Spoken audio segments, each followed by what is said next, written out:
সুকান্ত বাবু, অধ্যাপক সুকান্ত মজুমদার, কি কিউট না? ওয়েব কুপার মেম্বার ছিলেন, আবার একাধারে আরএসএস করেছেন, বিজেপি করেছেন, আবার বিজেপির রাজ্য সভাপতি হয়েছেন পুরস্কার স্বরূপ। বিজেপির সঙ্গে তৃণমূলের আন্ডারস্ট্যান্ডিং তলে তলে করিয়ে উনি পুরস্কৃত হয়েছেন। পরের বার পুরস্কার পেলেন, কেন্দ্রীয় মন্ত্রী হলেন। এদিকে উনি কংগ্রেসকে আক্রমণ করছেন, কংগ্রেস সম্বন্ধে, কংগ্রেসকে কে চালায়, কংগ্রেসের সভাপতি মাননীয় শুভঙ্কর সরকারকে কে বসিয়েছে সভাপতির আসনে, এটা আবার সুকান্তবাবু বলে দিচ্ছেন। আমি একটা কথাই বলবো, সুকান্তবাবু আগে নিজের দলকে সামলান। আমরা তো 2021 সালে দেখেছি যে তৃণমূলের ওপরে নির্ভর করে আপনারা বিধানসভা নির্বাচন লড়েছিলেন। আপনাদের প্রায় 150টার মতন আসনে প্রার্থী দেওয়ার মতন লোক ছিল না। সাপ্লাই কে দিয়েছিল? তৃণমূল কংগ্রেস দিয়েছিল। কারণ আপনার সঙ্গে একটা সখ্য আছে না, ওদের ওই শিক্ষক সমিতির ওয়েব কুপার, আপনি তো সদস্য ছিলেন। তা যাই হোক, আপনাদের প্রার্থী সাপ্লাই করেছিল তৃণমূল। এখন দেখুন না, তৃণমূল কি সুন্দর খোলা আকাশের নিচে ঘুরে বেড়াচ্ছে। তৃণমূলের কালিমালিপ্ত নেতারা একে একে সব বেল পেয়ে যাচ্ছে। আপনার নেতা কোট আনকোট বিশ্বগুরুর সহায়তায়। নিজের দলকে সামলান, নিজের সংগঠনকে সামলান, তৃণমূলের সঙ্গে বিহাইন্ড দ্য কার্টেন সেটিং না করে। বাইনারি আপনারা এবং আপনাদের মদতপুষ্ট কিছু মিডিয়া করে যাচ্ছেন, যেটা বাংলার মানুষ কিন্তু এবার সুকান্তবাবু বুঝতে পারছেন। কারণ আপনারা সংখ্যাগুরুদের নিয়ে রাজনীতি করবেন, তারা সংখ্যালঘুদের নিয়ে রাজনীতি করবে। এটা কতদিন চলতে পারে? এটা বাংলার মানুষ অ্যালাউ করবে না। প্রকারান্তরে সুকান্ত বাবু, অধ্যাপক সুকান্ত মজুমদার, সসম্মানেই বলছি, আপনারা যে তৃণমূলের সঙ্গে আন্ডারস্ট্যান্ডিং করে চলেন, সেটা প্রথমে হয়তো বাংলার মানুষ বুঝতে পারেননি।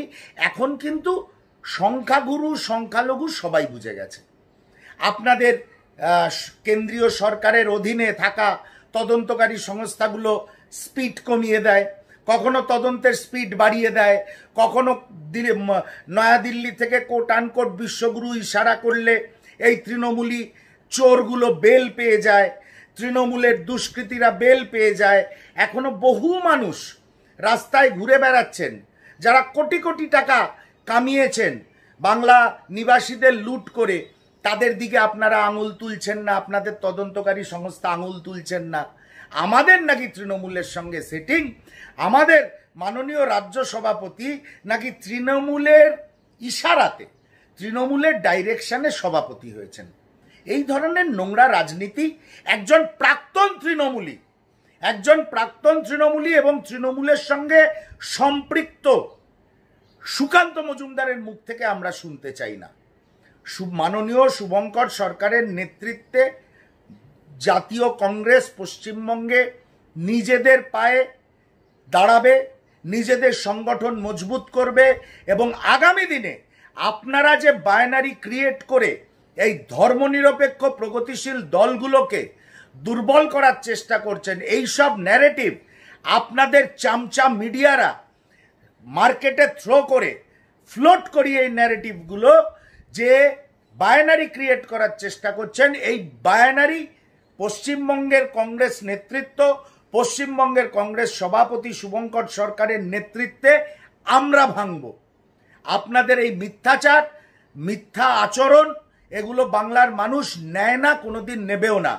আপনি বরং ঠিক করুন, আজকেই বিকেলে আপনাদের তৃণমূল থেকে ইম্পোর্টেড বিরোধী দলনেতা 4টের সময় প্রোগ্রাম ডাকলে আপনি পাল্টা প্রোগ্রাম কটায় ডাকবেন, সেইটা ঠিক করুন।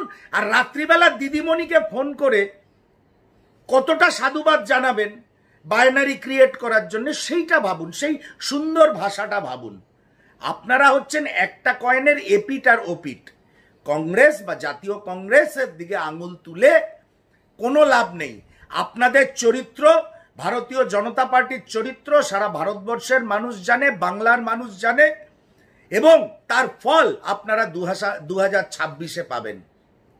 অসত্য কথা, ফলস ন্যারেটিভ ফ্লোট করার দক্ষতা ভারতীয় জনতা পার্টির আছে, আমি জানি।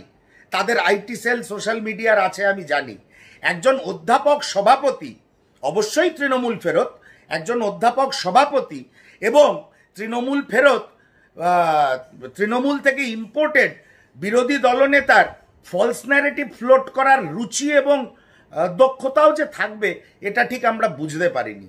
সেই জন্য কংগ্রেসের দিকে আঙুল তোলার আগে নিজেদের দিকে আঙুল তুলুন। আপনি সন্ধেবেলা অবধি কি করে নিজেদের ঝগড়াকে অ্যালুফ রেখে দলের জন্য কাজ করবেন তৃণমূলের সঙ্গে সেটিং না করে, সেটা ভাবুন। কারণ আপনাদের এই বাইনারি পলিটিক্স বাংলার মানুষ বুঝতে পারছে।